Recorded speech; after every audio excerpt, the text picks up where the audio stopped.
12 जून 2025 air India flight AI 171 अब Boeing 7878 Dreamliner Ahmedabad airport से take off करते ही एक मेडिकल कॉलेज हॉस्टल में क्रैश कर गया, जिसे तुरंत ही 260 से ज्यादा लोग मर गए।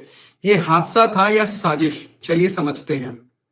ये सिर्फ एक मैकेनिकल फेलियर नहीं था, ये बोइंग जैसी ग्लोबल कंपनी और उनके मोस्ट पावरफुल ड्रीमलाइनर एयरक्राफ्ट पे एक सवाल है। But this is not new. Boeing has a history of faulty aircrafts, substandard processes, political interference और करोड़ों की घूस। अब हम बोइंग के काम करने के तरीके को समझते हैं। बोइंग पॉलिटिशियंस और बिजनेस प्रॉफिट्स का बुना हुआ एक काला जाल है। Boeing self certification regime FAA, federal aviation administration, so basically ये यूएस की गवर्निंग बॉडी है जो खुद इंस्पेक्शन करने के बाद सर्टिफिकेट देते हैं कि अब एयरक्राफ्ट कमर्शियल यूज में आ सकता है कि नहीं।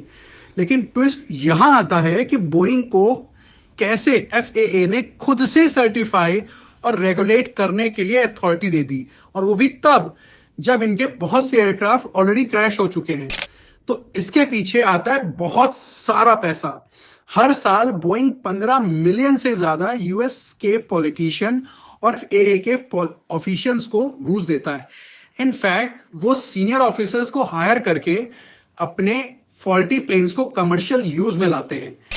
Second, defence contracts versus civilian safety.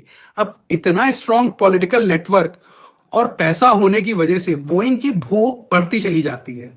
उन्होंने 60 बिलियन का डिफेंस कॉन्ट्रैक्ट जीता, लेकिन अब उसकी वजह से सारा फोकस सिविलियन प्लेन से हटाकर डिफेंस में लगा दिया। अब देखो, लालच की तो कोई सीमा है नहीं। सो जो कंपनी प्राइमरीली सिविलियन एयरक्राफ्ट में सेफ्टी और सिक्योरिटी पे फोकस करती, अब वो प्रॉफिट्स पे भाग रही है। अब बात करते हैं बोइंग की कुछ घोटालों की। ऐसा नहीं कि बोइंग कंपनी में सीनियर्स को पता नहीं है। जॉन बर्नेट, जो बोइंग के क्वालिटी डिपार्टमेंट में 32 साल से काम कर रहे थे, उन्होंने बोइंग के सब स्टैंडर्ड क्वालिटी और मॉल फंक्शंस को पब्लिकली रिपोर्ट भी किया था। इनफैक्ट नेटफ्लिक्स की documentary downfall the case against Boeing में वो फीचर भी हुए हैं।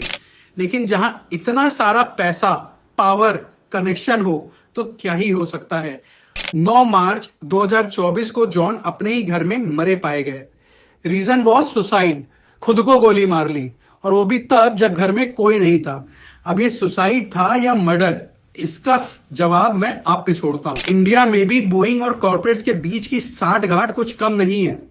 अब अहमदाबाद का airport is under Adani group, so उनके मल्टी मिलियन इन्वेस्टमेंट की वजह से जल्दी एयरपोर्ट को ऑपरेशनल करना है। उसका प्रेशर DGCA, जो कि इंडिया की एविएशन गवर्निंग बॉडी है, उसने भी अपने एंड पे इंस्पेक्शन एंड प्रोसेसेस को निग्लेक्ट करते हुए अप्रूवल्स दे दिए, क्योंकि आम आदमी की जान इन बिजनेस वर्ल्ड, पॉलिटिशियन और बड़े लोगों के लालच के सामने तो खैर कुछ भी नहीं है। बोइंग के एयरक्राफ्ट क्रैश की स्टोरी भी कोई नई नहीं है। 2018 में इंडोनेशिया में क्रैश, जिसकी वजह से 189 डेथ्स। 2019 में यूथोपियन एयरक्राफ्ट क्रैश, 157 डेथ्स। 2024 में अलास्का एयरलाइन, दरवाजे आसमान में ही खुल गए। पैसेंजर किस्मत से बचे, अपनी सेफ्टी से नहीं बचे थे वो। 2025 में इस्तांबुल में टर्किश एयरलाइन क्रैश। इतने क्रैशेस की वजह से पिछले 5 साल में बोइंग एयरक्राफ्ट में से 800 से ज्यादा लोग मर चुके हैं। बहुत सी फैमिलीज तबाह हो चुकी हैं, लेकिन still there is no accountability. हर सीट पर कोई माँ थी, कोई बेटा, कोई सपना जो कभी ना पूरा हुआ, ना कभी घर लौटा।